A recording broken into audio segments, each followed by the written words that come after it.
Hi everyone! Welcome back to English with Lily. Today, we are talking about something that makes my heart beat very fast. We are talking about solo travel. That means traveling all by yourself. I am here with Mia. Hi Mia. Hi Lily. I am so happy to be here. I just came back from a solo trip to Portugal. It was amazing. Portugal. That sounds beautiful. But Mia, I have to ask. Many people say to me, Lily, are you brave? Or are you crazy? Why do you want to go alone? I get that question every day. My mum always says, Mia, take a friend. It is safer.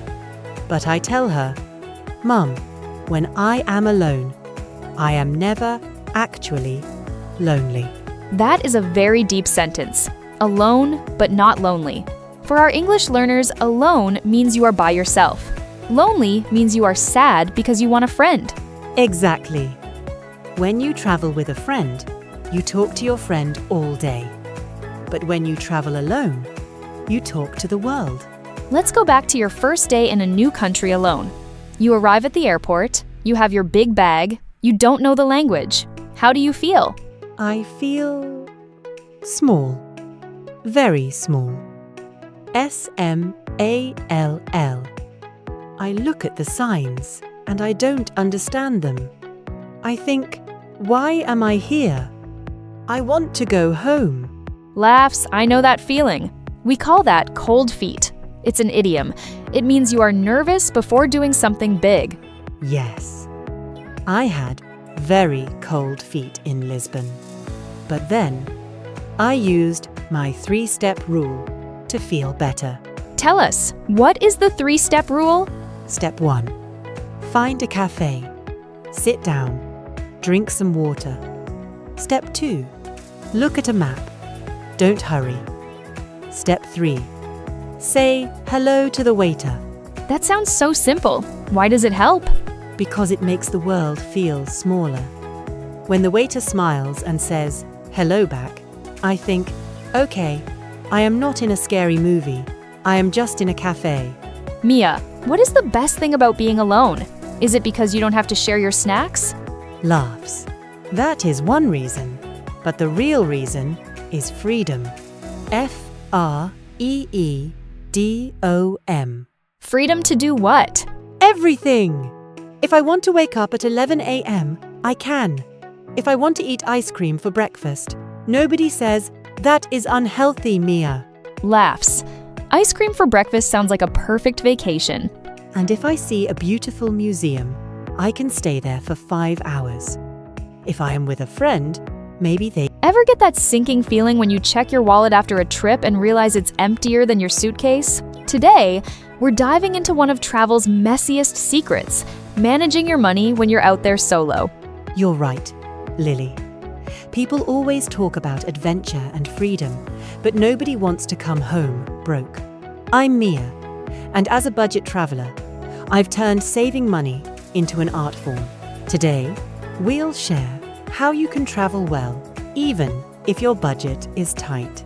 Our episode promise: you'll learn how to stretch your travel money, avoid sneaky costs, and pick up real English for bargaining and budgeting. We'll cover accommodation traps, eating smart, haggling tips, and tracking your spending.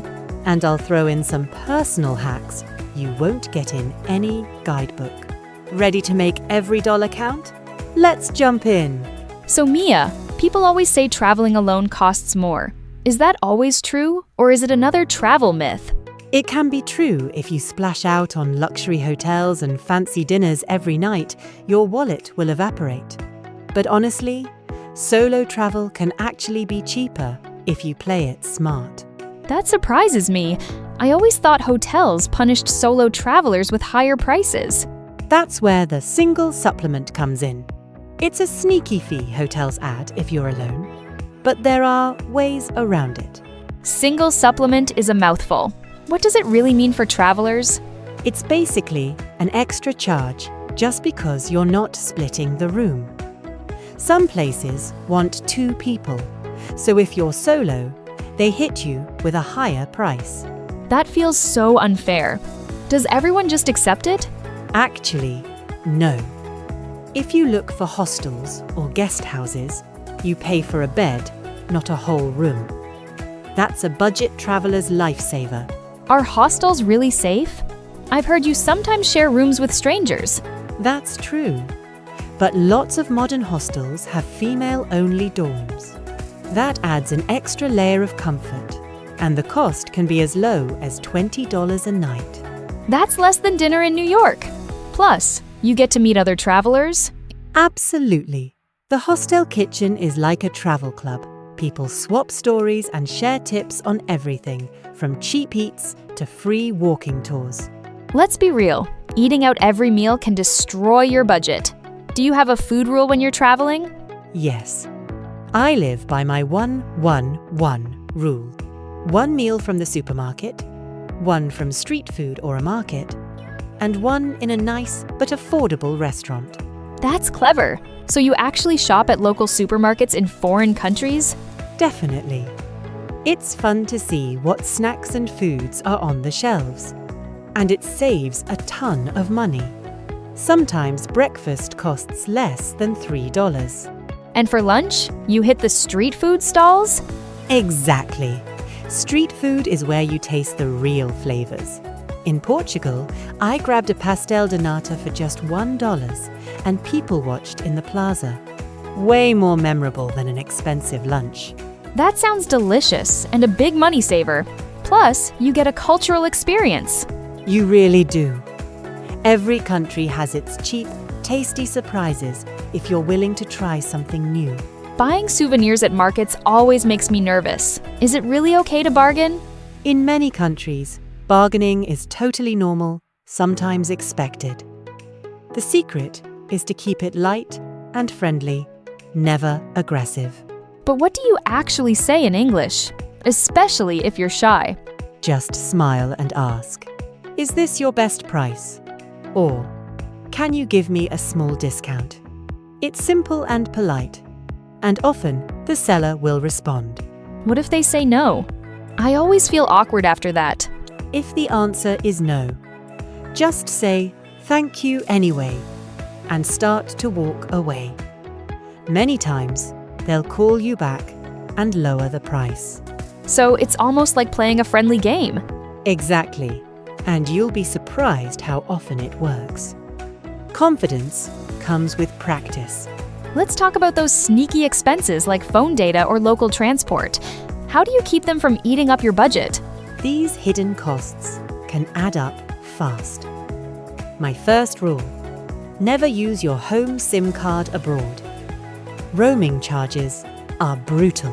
What should you do instead? Head straight to a local shop and buy a prepaid SIM with data. You'll get way more for your money. What about getting around taxis or public transport? Taxis are budget busters, honestly. I always choose local buses or just walk. It saves money and often leads to little discoveries you'd miss in a car. Walking is free and you get to see the city up close. Exactly. Some of my best memories come from wandering for hours, finding hidden corners and cool local scenes. You mentioned walking for 6 hours. Doesn't that wear you out? Honestly, it's great exercise. Plus, I feel less guilty about grabbing an extra gelato or street snack along the way. So it's a win-win. More ice cream, less taxi fare. Exactly. And your travel budget stretches so much further too. How do you actually decide on a daily budget? Do you have a number you stick to? I usually aim for a simple number, like $50 a day. It depends on the country, but having a set limit keeps me focused. How do you keep track of what you spend, though? Honestly, just jot it all down. I use a notebook or a basic app. Write every coffee, bus ticket, museum fee. It's eye-opening. Do you ever get surprised by how much you actually spend? All the time. Imagine this. You're alone in a gorgeous Paris park, and suddenly, your backpack with everything inside, passport, wallet, camera, vanishes. What would you do in that moment? Just hearing that gives me chills. I'm Mia, and I've actually lived that "oh no" moment. And with me is Lily, ready to break down what you should do if disaster strikes abroad. Today, we're diving into how to survive losing everything solo in a foreign country panic moments, police reports, embassies, and saving yourself with backup tricks. We'll walk through my story step by step, from that gut-wrenching realization to talking to the police, getting a new passport, and what I learned about backup money. By the end, you'll know what to do if it ever happens to you. So Mia, take us to that moment in Paris, croissant in hand, the sun shining, and then the empty spot where your bag should be. It happened in 5 minutes. I stood up, walked away, and suddenly I felt so light. My backpack was gone. It took a few seconds for my brain to catch up. Then panic hit hard. Did you check everywhere? Like under benches or behind trees?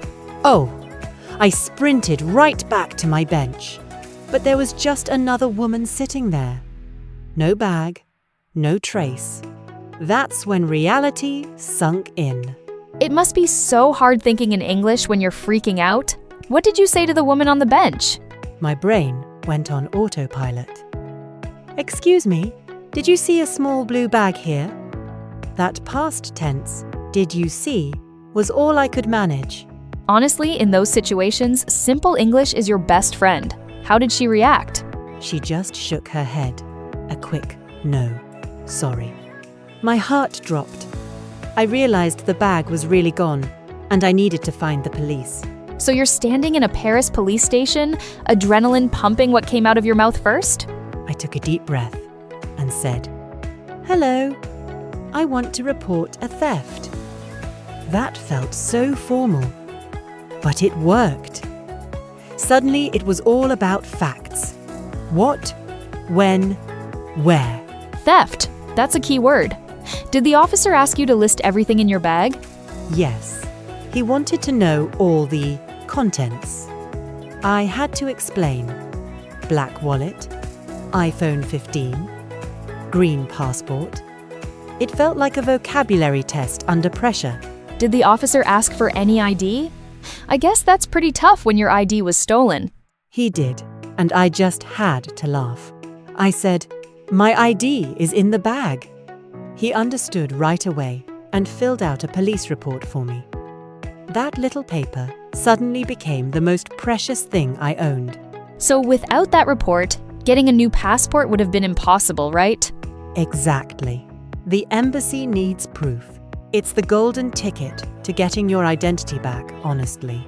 Now it's a new day. You're exhausted, and you head to the embassy. What's the first thing you said when you got to the desk? I just went straight for it.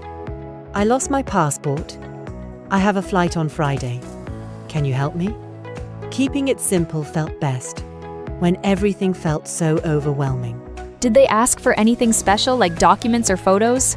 Yes, a passport photo. I had to search for a photo booth in the train station, then fill out a huge form. It was like a scavenger hunt, except really stressful. Was it expensive to get your emergency travel document?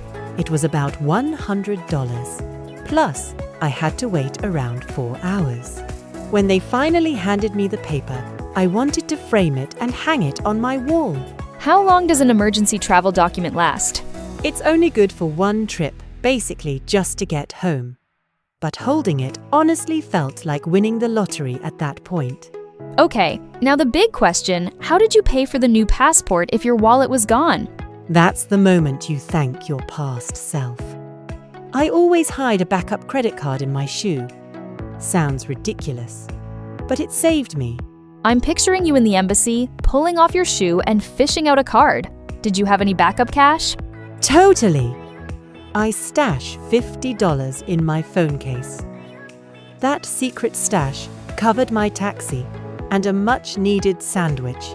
That's such a vital tip, having a plan B with your money.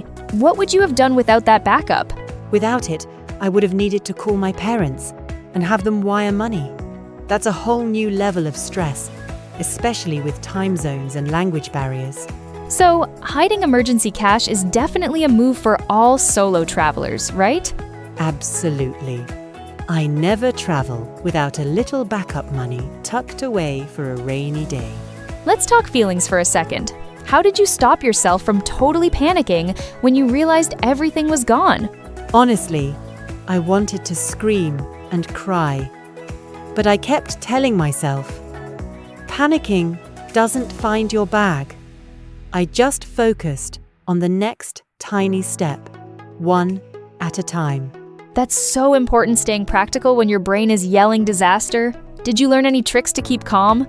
Deep breaths, listing out what I needed to do, and reminding myself that help was possible. Even strangers can be kind when you're in trouble. Speaking of kind strangers, were there any people who surprised you with their helpfulness during this mess? That lady at the embassy, for example. She saw how stressed I was and explained everything step by step, even gave me a tissue because I was tearing up. Little kindnesses like that make a huge difference when you're feeling lost. Did you have to ask for help from anyone else? Yeah, even the guy at the photo booth helped me with change when my coins ran out. You realize most people want to help if you ask. Let's shift gears a bit. How did this experience level up your English? I learned a whole new set of words. Theft, police report, embassy, and replacement fee. Not the vocabulary I was hoping for. Picture this.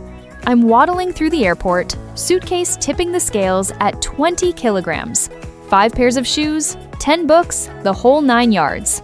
Wait, 10 books? Lily, that's not packing for a trip. That's prepping for a literary festival. I have to ask, what on earth are you preparing for? Honestly, it's always what-if scenarios spinning in my head. Rainstorms, fancy surprise parties, bumping into royalty. I never use half of it. Royalty? Do you get invited to tea with the king more often than you let on? Because I'd like to see that itinerary. I wish. But hey, you travel light, Mia. How do you resist the urge to pack half your closet? One word. Versatility. I swear by it, every item I bring has to pull double or triple duty. Makes life so much simpler. So, what does versatility actually look like when you're staring at an empty suitcase? Basically, I pick things that can go from sightseeing to dinner. Like black leggings instead of jeans. And shoes that work for walking and a nice meal. That sounds efficient, but don't you ever feel unprepared without all the just-in-case extras? Surprisingly, no. If I really need something, I buy it there. But usually, I end up not missing all those backup outfits. I'm dying to know what's actually in your bag right now. I follow my sacred rule of 3. 3 t-shirts, 3 pairs of socks, 3 sets of underwear. That's it. 3. What do you do if you run out before laundry day? That's where hotel sinks come in. Quick wash, hang it up, and it's dry by morning if you pack quick dry fabrics. Quick dry fabrics, those are a game changer, aren't they? No more waiting 3 days for jeans to dry. Exactly. I ditched jeans ages ago. Now it's leggings and light trousers. They're dry in hours, even in a hostel bunk. And your rain strategy? No umbrella? No way. I go for a rain jacket. Keeps my hands free to juggle a phone, a map, or a coffee. Multitasking at its finest. I confess, my travel medicine kit could rival a pharmacy. How do you pare it down? I keep it super simple. Painkillers, Band-Aids for those inevitable blisters, antiseptic cream, and some stomach meds. Anything more? And you're lugging extra weight for nothing. Those blisters are the worst. I swear, new shoes and travel are a recipe for pain. Never ever travel with new shoes. I always break them in at home that way. I can actually enjoy my trip instead of limping my way through it. Let's be honest, travel these days means technology. What's your secret for all those tangled cables? Total lifesaver, an electronics organizer. All my cables, chargers, and adapters in one neat pouch. I never have to rummage through my bag in a panic. And missing a power bank is the stuff of nightmares. Lost in a new city with a dead phone? No thank you. That's why I always have one charged and ready, plus a universal adapter. So I'm covered whether I'm in Paris or New York. Universal adapters might be the unsung heroes of travel. Ever had to MacGyver a charging situation with the wrong plug? Oh, too many times. Now I don't take chances. One adapter that works everywhere, and suddenly every cafe is your office. That's the dream. No more begging the front desk for a spare. And no more buying last-minute overpriced adapters in airport shops either. You've sold me on the practical stuff, but do you ever sneak in something just for you? Something not strictly essential? Always. My must-haves. A real paper journal and a pen. There's something about jotting down memories that just can't be replaced by a screen. I love that. Taping in tickets, museum stubs, so much more personal than scrolling through phone photos. Totally. Sometimes I even bring a tiny scented candle. If a hostel room feels a bit sad, that familiar scent makes it feel like home. Homesickness sneaks up, doesn't it? Even for frequent travelers. Absolutely. That's why my candle is more than a luxury item, it's a comfort ritual. Just lighting it can shift my mood when I'm far from family. It's amazing how something so small can make a strange place feel safe. Sometimes, the little comforts matter more than anything else in your bag. Looping back to your rule of 3, how do you manage laundry on the go? Just a bit of laundry soap in the sink. It's quick, easy, and lets you travel with way less stuff. Plus, you never run out of clean clothes. Do you ever have trouble drying things in time? Quick dry fabrics make all the difference. Even in humid places, they're ready to wear by morning. Let's settle the great debate. Do you roll your clothes or fold them? Always roll. You'd be shocked how much space you save. Plus, rolled clothes come out with way fewer wrinkles. Wrinkle-free and more space? That sounds like magic. I've only ever folded and jammed things in. Try rolling next time. You'll fit at least 20% more, and there's no awkward creasing on your favorite shirt. So if I ditch the folding, maybe my suitcase will finally close without sitting on it? Give it a shot. Seriously, the first time I traveled with just a carry-on, I felt liberated. I'm halfway convinced maybe next trip I'll try your minimalist strategy instead of hauling around everything but the kitchen sink. You won't regret it. Less weight means more freedom and less chance of pulling a muscle at baggage claim. Looking back, what's the #1 thing you wish you'd stopped packing years ago? Honestly, extra pairs of shoes. 3 is my absolute max. Now 1 comfy, 1 a little dressy, and maybe sandals if it's hot. For me, it's all those just-in-case outfits. I end up wearing the same 2 shirts anyway. Exactly. If it doesn't work with at least 2 other things, Ever found yourself stranded in a new city, pouring rain, your phone nearly dead and no idea where the nearest hotel is? Today's episode is all about how to travel smarter with just one thing, your phone. It's wild to think our grandparents never had to worry about storage space on their phones or last-minute app downloads. I'm Mia, and today with Lily, we'll unpack the essential travel apps you actually need. You'll find out how to turn your phone into a true digital suitcase, the apps for navigation, booking beds, staying safe, even decoding foreign menus. Plus, we'll share the must-know vocabulary for hotels, the life-saving offline features, and a few disaster stories you'll want to avoid. Ready to hit the road, Lily? Let's go! First up, what's inside our digital luggage? I have to confess, Mia, I'm still a bit old school. I keep a paper map tucked in my bag for emergencies. Honestly, I love paper maps too. There's something about unfolding one on a park bench, but when it's dark, raining, and you're trying to find your hostel, nothing beats a travel app. You make a strong case. My phone has a couple of travel apps, but your digital suitcase idea sounds way more organized. What's actually in yours? I group everything in one folder: maps, booking, translation, and safety. If I ever lose my phone, It'll feel like losing my passport and my suitcase at once. So if you had to pick one app for a beginner traveler, what's the top choice? Google Maps, hands down. But not just for directions, its offline feature is a total game changer. Offline mode, that means you can still use the map without any internet? Exactly. You just download the city or area beforehand. Later, even with zero signal, you can find your way back to your hotel or the nearest late-night pizza place. I love that! There's nothing worse than your phone losing signal, especially in a new country. Have you actually been saved by offline maps before? Oh, absolutely. Last year in Lisbon, my SIM card stopped working right after midnight, and I still found my hostel thanks to offline maps.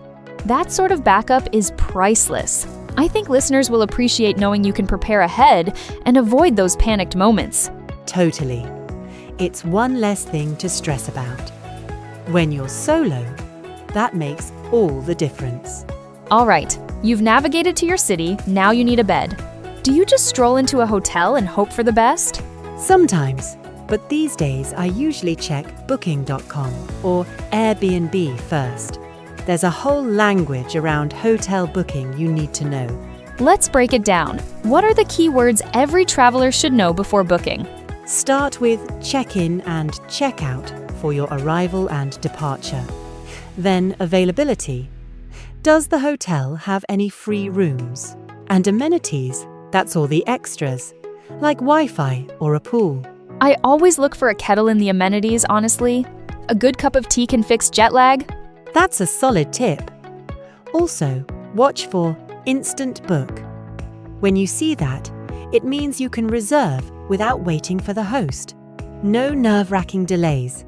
And what about reviews? I'm obsessed with reading what other travelers say. Always. I scan for negative reviews first. If people complain about cold showers, I'm out. But a hard bed? I can handle that. I love how people rate every detail. Sometimes the tiniest comment tips the scales for me. Exactly. If the only complaints are about the decor or a slow elevator, I don't worry. But if 3 people say the Wi-Fi never works, I look elsewhere.